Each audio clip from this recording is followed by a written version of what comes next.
Doctor Ritu, इनसे मेरी कोई दुश्मनी नहीं है, बल्कि मेरी छोटी बहन के समान है, बल्कि उससे बढ़कर है, क्योंकि पढ़ी लिखी योग्य महिला है। मैं क्यों चाहूँगा कि कोई योग्य महिला जो है हमारे समाज में पिछड़े। मैं तो समर्थन करना चाहता हूँ, भरपूर समर्थन करना चाहता हूँ, लेकिन सच्चा समर्थन, झूठा नहीं, दिखावा नहीं। मैं समझाने का काम करता हूँ कि भाई आप लोग जो हैं बुद्धिजीवी वर्ग से आते हैं, बुद्धिजीवी लोग हैं। संविधान में जो है संसद के 2 सदन हैं, एक लोकसभा कहलाता है, एक राज्यसभा कहलाता है। अंग्रेजी में एक को लोअर हाउस और दूसरे को अपर हाउस कहते हैं। जो लोकसभा है उसमें चुनाव लड़ने की कोई अहर्ता नहीं है, कोई शर्त नहीं है। अनपढ़ व्यक्ति भी चुनाव लड़ सकता है।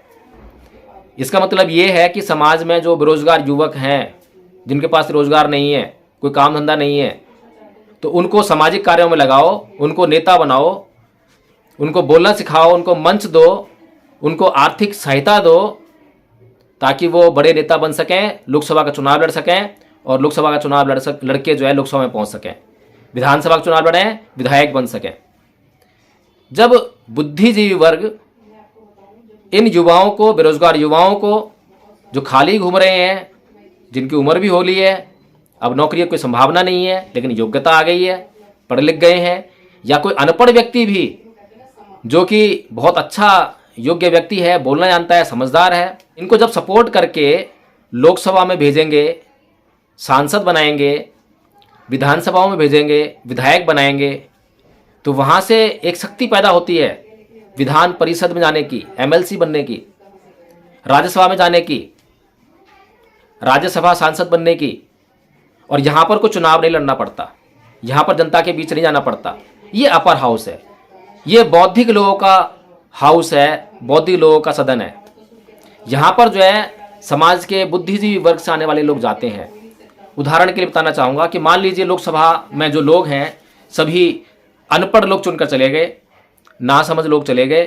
कोई बिल जो है उन्होंने गलती से पारित कर दिया, समझ में नहीं आ रहा था उनको, क्योंकि इतना समझ नहीं है, खाली बहुमत के आधार पर ही वहाँ पे बिल पास होना है, कानून पास होना है। पास हो गया, पास होने के बाद राज्यसभा के पास गया पास होने के लिए, वहाँ पर बुद्धिजीवी लोग हैं, उन्होंने उस बिल में, उस कानून में देखा कि बड़ी असंगति है, ये तो खतरनाक कानून है, या फिर देश के लिए हितकारी नहीं है, देश के लोगों का भला नहीं होगा। तो वो वहाँ पर जो है अपनी सलाह के साथ उस बिल को वापस लोकसभा का भेज देंगे और लोकसभा उस पर पुनर्विचार करके उनकी सलाह को देखकर, सोचकर, उसको सही करके फिर पारित करने का काम करेगी। इस तरह से संविधान के अंदर परम पूज्य बाबा साहब डॉक्टर भीमराव अंबेडकर ने बहुत ही सूझबूझ से जो संसदीय प्रणाली को अपनाया है, वो बहुत ही तरीके से अपनाया है। लेकिन इस बात को बहुजन समाज नहीं समझ पा रहा, बहुजन समाज के लोग नहीं समझ पा रहे। आरएसएस इस बात को समझती है और वो लगातार जो है इन सारी बातों पे काम कर रही है। अब ये जो मैं बातें बता रहा हूँ, समझा रहा हूँ, ये बातें बहुजन समाज को समझाने का काम इन बुद्धिजीवी लोगों को करना चाहिए, इन विद्वान लोगों को करना चाहिए। डॉक्टर रतनलाल जी हैं, महमूद पारचा जी हैं, डॉक्टर रितु जी हैं, लक्ष्मण यादव जी हैं। ये महमूद पारचा जी या रतनलाल जी, लक्ष्मण यादव जी, सभी के लिए मेरी ये सलाह है कि आप लोग इस बात को कहने से गुरेज मत करिए, डरिए मत कि राजनीति नहीं करेंगे। खुलकर कहिए कि हाँ राजनीति करेंगे, लेकिन राजनीति लोगों के लिए करेंगे, समाज के लिए करेंगे, अपने लिए नहीं करेंगे। तो अक्सर ये कहती नजर आती है कि मैं राजनीति नहीं कर रही हूँ। मैं डरते क्यों हो? राजनीति तो करना हमारा अधिकार है ना, हम इस देश के नागरिक हैं। जब हमें मौका मिलेगा राजनीति करने का तो राजनीति करेंगे नहीं क्या? क्यों नहीं करेंगे राजनीति? लेकिन अपने समाज का शोषण करके राजनीति नहीं करेंगे, अपने समाज से झूठ बोलकर राजनीति नहीं करेंगे, अपने समाज को गुमराह करके राजनीति नहीं करेंगे। जब हम सामाजिक आंदोलन करेंगे, जब हम समाज के लोगों को जगाने का काम करेंगे, जब समाज के लोग हमारे पीछे आने का काम करेंगे, जब हमें लगेगा कि हाँ अब समाज के लोग जाग गए हैं, अब वो मुझे वोट दे सकते हैं, राजनीति करने में क्या आफत है? जहाँ गवार, बेवकूफ़, मूर्ख, धूर्त, छली, कपटी, इस तरह के लोग राजनीति में जाएंगे, संसद में जाएंगे, विधानसभा में जाएंगे, वहाँ जो सामाजिक कार्यकर्ता है उसको संसद जाने में क्या आफत आ रही है, उसको विधानसभा जाने में क्या? लक्ष्मण यादव जी ललई सिंह पेरियार यादव जी नहीं हैं, और उनकी जो साठगांठ है समाजवादी पार्टी से अक्सर देखी जाती रही है। तो बहुजन समाज के लोग जो अब परेशान हो गए हैं बहुजन समाज पार्टी से, बहन जी के तानाशाही रवैये से, तो ऐसे में जो है मौका ढूंढते हैं लोग। और स्वामी प्रसाद मौर्य जी एक तरफ लगे हुए हैं, दूसरी तरफ अब लक्ष्मण यादव जी लगे हुए हैं, और तीसरा एक और मोर्चा जो है वो संविधान बांटने वाले नकली भिक्खू सुमित रतन ने खोल रखा है। वो भी समाजवादी पार्टी में ही जाकर जो है कहीं ना कहीं लोगों को ले जाए। नौकरियों का सारा आंकड़ा प्रस्तुत होने पर भी वो ये चाह रहा है कि समानता का अधिकार स्थापित हो, समता का नहीं, समानता का अधिकार स्थापित हो, और समानता के आधार पर जो है आरक्षण व्यवस्था खत्म कर दी जाए।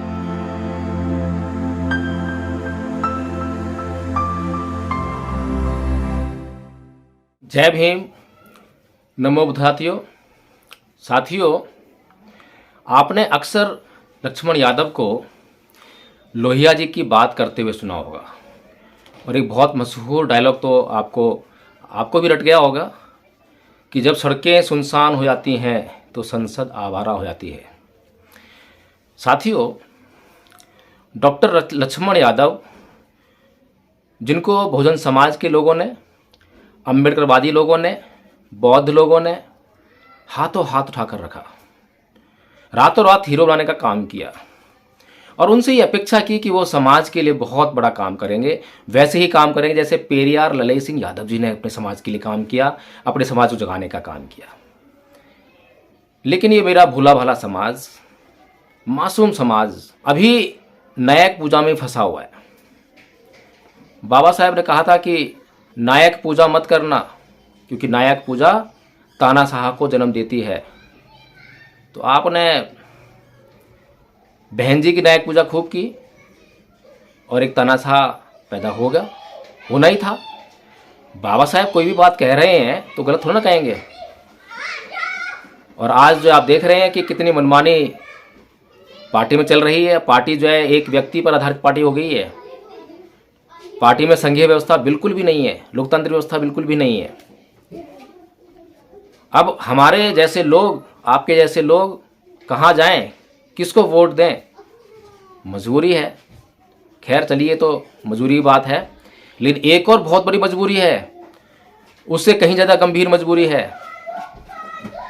बहुजन समाज पार्टी को आप वोट देंगे, बहन जी मुख्यमंत्री बनेंगी, बहन जी प्रधानमंत्री बनेंगी, तो कम से कम आपकी विचारधारा पर तो काम होगा। आपके लिए लखनऊ में इतनी बड़ी बड़ी इमारतें बन गई, नोएडा में इतनी बड़ी इमारत बन गई, समाज के लिए काम तो हुआ, समाज की विचारधारा पे तो काम हुआ।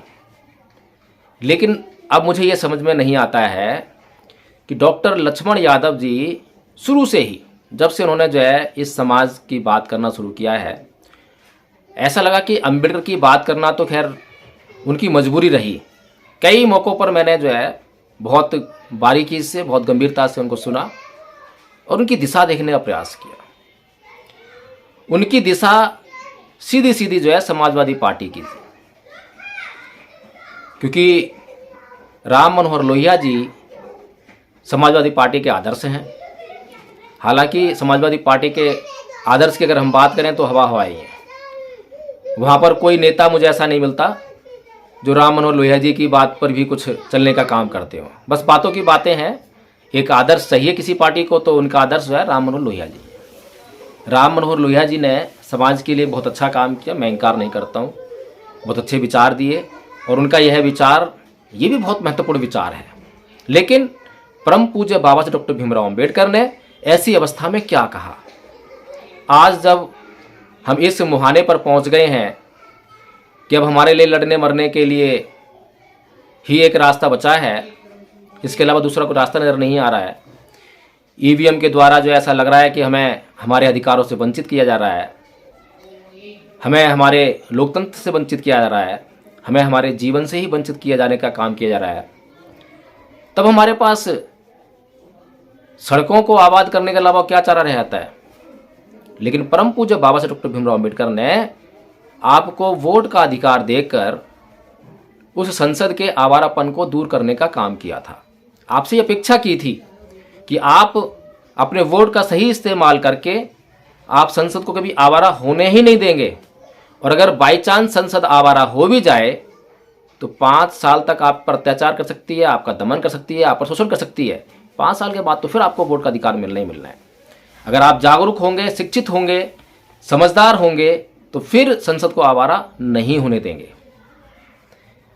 लेकिन एक बड़ी समस्या है, लोकतंत्र की समस्या है, कि लोकतंत्र में जो वोटर होता है वो समझदार भी हो सकता है, पढ़ा लिखा भी हो सकता है, और अनपढ़ भी हो सकता है, और ना समझ भी हो सकता है। और भारत के संबंध में तो ये बात जो है हम अच्छी तरह जानते हैं कि भारत के लोग जो है वोट जब करते हैं तो किस आधार पर करते हैं। शिक्षा के आधार पर करते हैं, कुछ तथ्यों के आधार पर करते हैं, राजनीति की जानकारी को लेने के बाद करते हैं, या भावनाओं के आधार पर करते हैं। तो साथियों, अब तक जो भारत की राजनीति हमने देखी है उसमें हमने यही देखा है कि भावनाओं के आधार पर यहाँ की जनता वोट करती है। भारत की जनता की भावनाएं जातिवादी हैं, भारत की जनता की भावनाएं धार्मिक हैं, भारत की जनता की भावना भाषा पर आधारित है, भारत की जनता की भावनाएं क्षेत्रवादी हैं, भारत की जनता की भावनाएं तरह तरह की हैं। ये तो कुछ बातें बताई हैं जिन पर आधारित होकर जो जनता वोट करती है। और अक्सर हमने जो है इन्हीं आधारों पर जो राजनीतिज्ञ हैं, राजनेता हैं, उनको चुनाव लड़ते हुए देखा है, उनको चुनाव जीतते हुए देखा है, और बहुतों को चुनाव हारते हुए भी देखा है। जातिवाद और धार्मिक भावनाएं, ये दो ऐसी भावनाएं हैं जो भारत के चुनावों का मूल है, भारत के लोकतंत्र का मूल बनी हुई हैं। हालांकि ये जो लोकतंत्र है इसके लिए सदैव घातक भावनाएं हैं। लेकिन समस्या तो यही है कि बहुत सारे गुट, बहुत सारे समुदाय भारत में पाए जाते हैं जिनके अपने अपने हित हैं, और एक समुदाय का हित दूसरे समुदाय के हित से विपरीत है।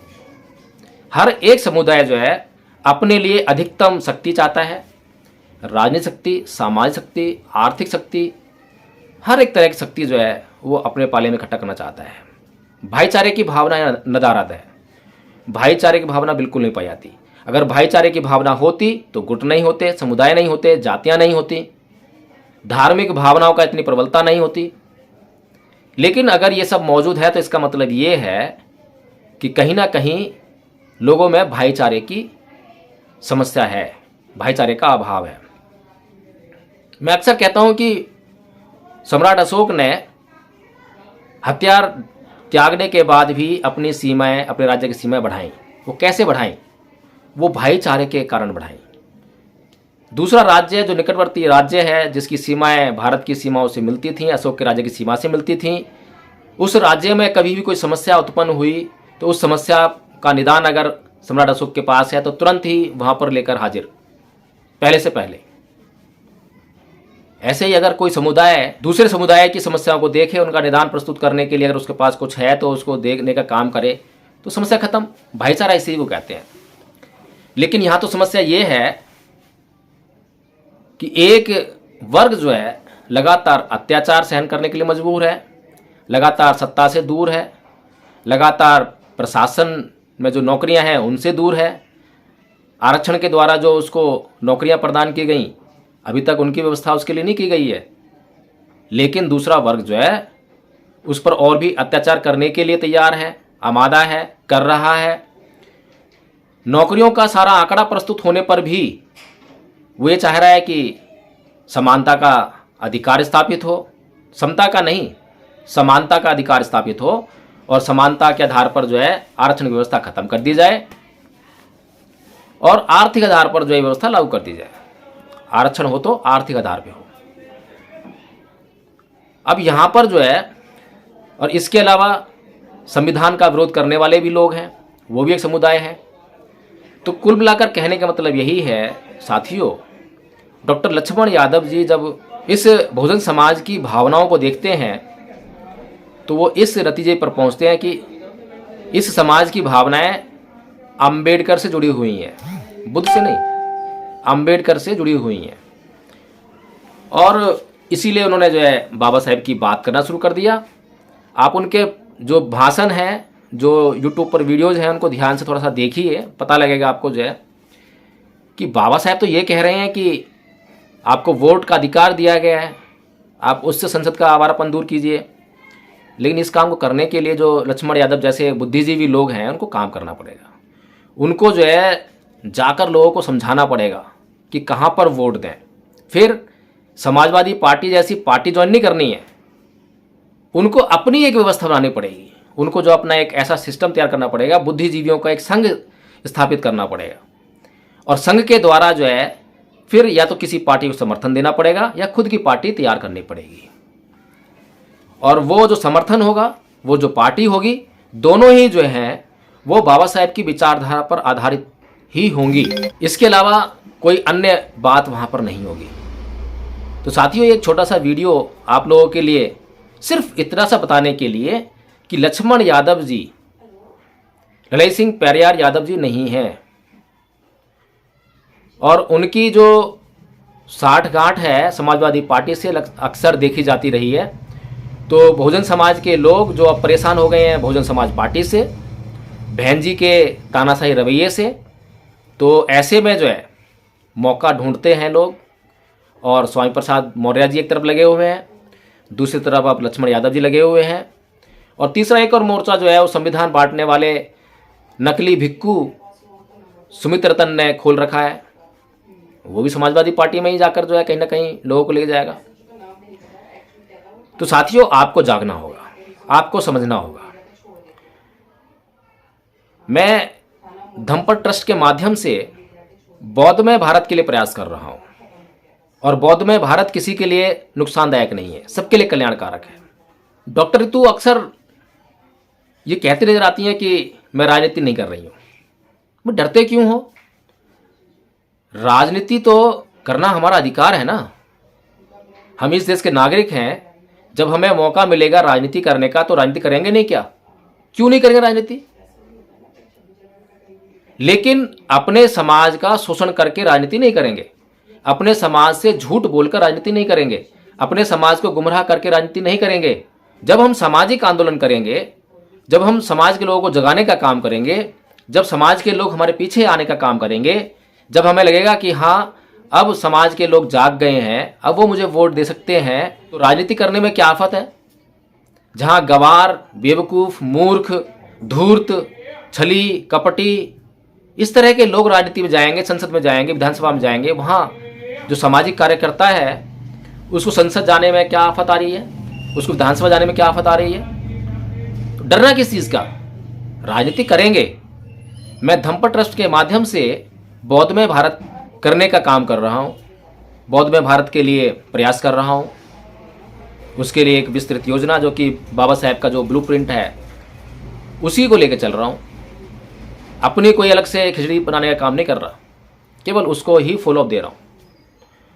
और इस फॉलोअप में, इस काम को करने में जब मेरे पास ताकत पैदा होगी और ऐसा अवसर मिलेगा कि मेरे संघ के लोग, धम्मपद ट्रस्ट संघ जो बनाया है, जो उसके द्वारा जो हमने इस संघ के सदस्यों का जो परिष्कार किया है, उनके चित्तों से जो काम, क्रोध, मोह, लोभ, द्वेष, तृष्णा, ईर्ष्या, राग आदि बीमारियां हैं उनको निकालने का काम कर दिया है, उनके चित्त को परिशुद्ध कर दिया है, शुद्धता अब उनके चित्त में आ गई है। अब वो समाज का बहुत बड़े पैमाने पर कल्याण कर सकते हैं। तो राजनीति करेंगे और भारत के लोगों के कल्याण के लिए राजनीति करेंगे। लेकिन जब तक हमारे पास ऐसी व्यवस्था नहीं बनती है, लोग हमारा अनुसरण नहीं करते हैं, हमारे पीछे नहीं आते हैं, तब तक हम राजनीति की बात भी नहीं करेंगे। अपना चुपचाप काम करते रहेंगे। हमारे जीवन काल में अगर ये अवसर आए तो ठीक है, नहीं आए तो व्यवस्था का निर्माण करेंगे ताकि हमारे बाद और लोग इस व्यवस्था का हिस्सा बनकर उनको ये मौका मिले, वो इस समाज की सेवा करने के लिए हाजिर हो जाएं।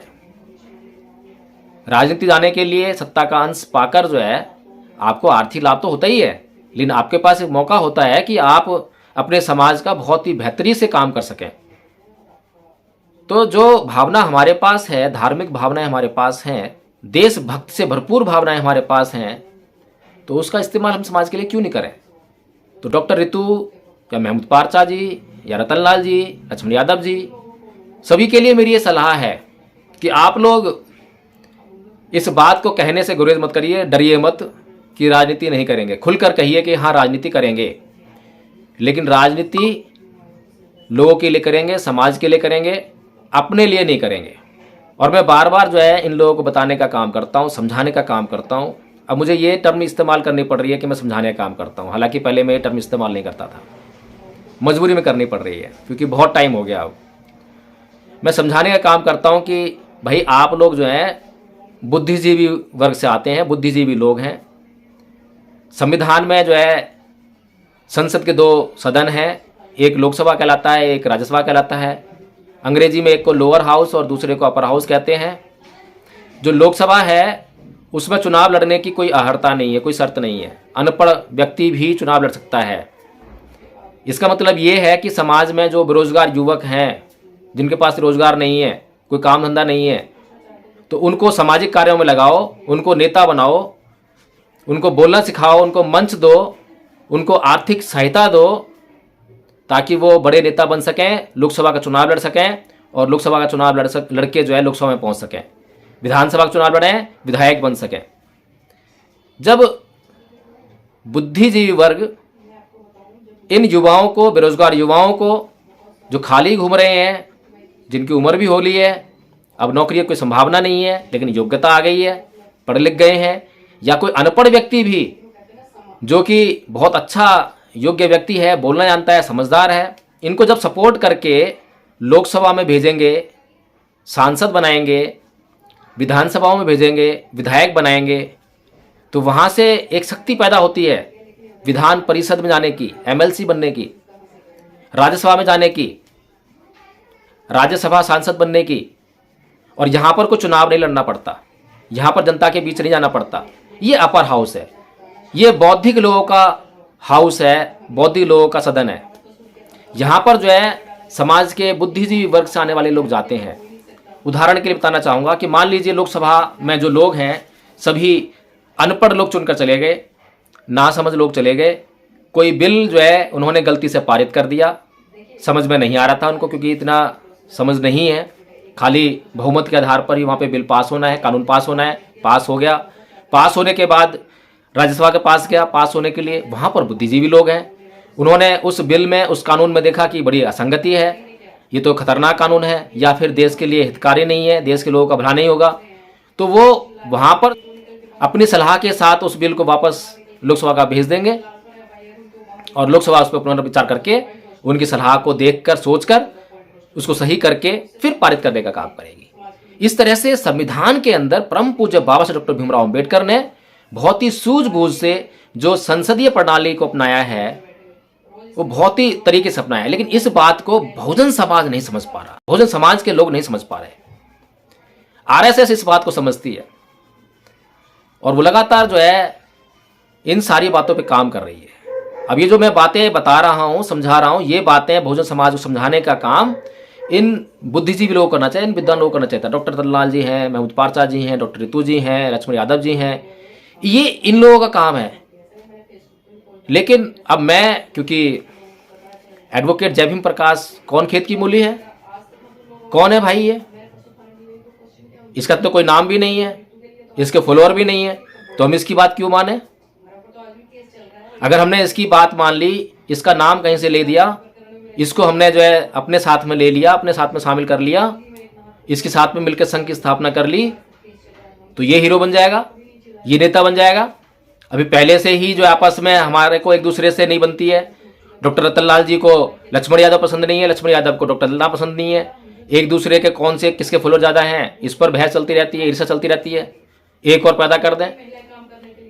ये समस्या जो है, क्योंकि हमारे चित्तों का परिष्कार नहीं हुआ, हमारे चित्त में स्वार्थ की भावनाएं लिप्त हैं, हमारे चित्त में समाज के प्रति समर्पण नहीं है, डेडिकेशन नहीं है, समाज के कल्याण की कोई भावना नहीं है। सिर्फ मेरा नाम कैसे हो, मेरे फॉलोअर्स कैसे बढ़े और मुझे कौन बुला रहा है, मुझे मेरा नाम किसने लिया है, मेरे पीछे कितनी मीडिया है, मेरा कितने लोग इंटरव्यू ले रहे हैं, इन्हीं बातों पर फोकस है। और इन बातों से समाज का भला होने वाला नहीं है। तो साथियों, जाग जाओ, समझदार हो जाओ। मैं तो अपना काम कर रहा हूँ, बेशक तवज्जो मिले या ना मिले, कभी परवाह नहीं की है। ना कभी आपने देखा होगा कि मंच के लिए, माइक के लिए मैंने कभी किसी से कहा हो, मैंने जाकर कहा हो कि मुझे बोलना है, कभी नहीं कहता। डॉक्टर रितु के आंदोलन में मैं कई बार गया, बहुत बार गया। पहली बार केवल उन्होंने बोलने का मौका दिया और पहली बार जो दृष्टि प्रदान करने का काम किया, उसके बाद दोबारा मुझे कभी उन्होंने इनवाइट नहीं किया। लोगों ने, वहाँ सामने बैठे हुए लोगों ने कई बार बोला कि वकील साहब को बुलवाइए, अच्छा बोलते हैं, अच्छी बातें करते हैं, लेकिन नहीं, क्योंकि डॉक्टर रितु को भी यही पसंद है कि जो वहाँ पर खड़े होकर डॉक्टर रितु के बारे में उनकी तारीफ़ों के पुलिंदे बांधें, उनकी तारीफ़ें करें, उनको महान बताएं। उनको जो आंखें दिखाएगा तो उनकी आंखों में आंखों की किरकिरी बन जाएगा, उनकी आंखों में जो तिनका जैसे चुभता है वैसे वो तिनका बन जाएगा। तो साथियों, डॉक्टर रितु, इनसे मेरी कोई दुश्मनी नहीं है, बल्कि मेरी छोटी बहन के समान है, बल्कि उससे बढ़कर है, क्योंकि पढ़ी लिखी योग्य महिला है। मैं क्यों चाहूँगा कि कोई योग्य महिला जो है हमारे समाज में पिछड़े। मैं तो समर्थन करना चाहता हूँ, भरपूर समर्थन करना चाहता हूँ, लेकिन सच्चा समर्थन, झूठा नहीं, दिखावा नहीं। दिखावा करने से दूर। दिखावा यदि कोई कर सकता है तो वो भी समाज के हित में करे, समाज का कुछ भला हो रहा हो। अपना भला तो अपने आप हो जाएगा जब समाज का भला होगा। अगर हमने किसी समाज का कल्याण करने के लिए कोई व्यवस्था बनाई होती तो उस व्यवस्था के कारण समाज का भला होता तो हमारा भी भला ही होता, क्योंकि हम भी समाज का ही हिस्सा हैं। तो साथियों, इसी हद पे अपनी बात समाप्त करूंगा और उम्मीद करूंगा कि डॉक्टर लक्ष्मण यदि यह वीडियो देख रहे हैं तो आगाह हो जाएं, समझदार बन जाएं। समाजवादी पार्टी के लिए काम कर रहे हैं, ठीक है, आपको तवज्जो मिल रही है, लेकिन आपका लक्ष्य ये नहीं होना चाहिए। आपका लक्ष्य इस समाज के लिए, बहुजन समाज के लिए, पेरियार ललित सिंह यादव जी की तरह एक व्यवस्था का निर्माण करने का होना चाहिए। इस समाज को, जो कि अंधविश्वास में पाखंड फंसा हुआ है, उसको वहाँ से निकाल कर आंखें देने का काम होना चाहिए। तो साथियों, मैं विदा लूँगा, फिर दूसरे वीडियो में आपसे मिलूँगा। जय भीम, नमो बुद्धाय। अगर यह वीडियो आपको पसंद आया हो, लगता हो कि हाँ समाज के लिए बहुत ज़रूरी वीडियो है, तो शेयर करना ना भूलें। कमेंट करके बताएं भी। आपके कमेंट जिस भाषा में होंगे, सभ्यता में होंगे, असभ्यता में होंगे, एक दीवार की भांति जैसे उस पर कुछ भी कीचड़ फेंको, पत्थर मारो, कोई असर नहीं होता। मैं भी ऐसा ही करने का प्रयास करूँगा। जय भीम, नमो बुद्धाय।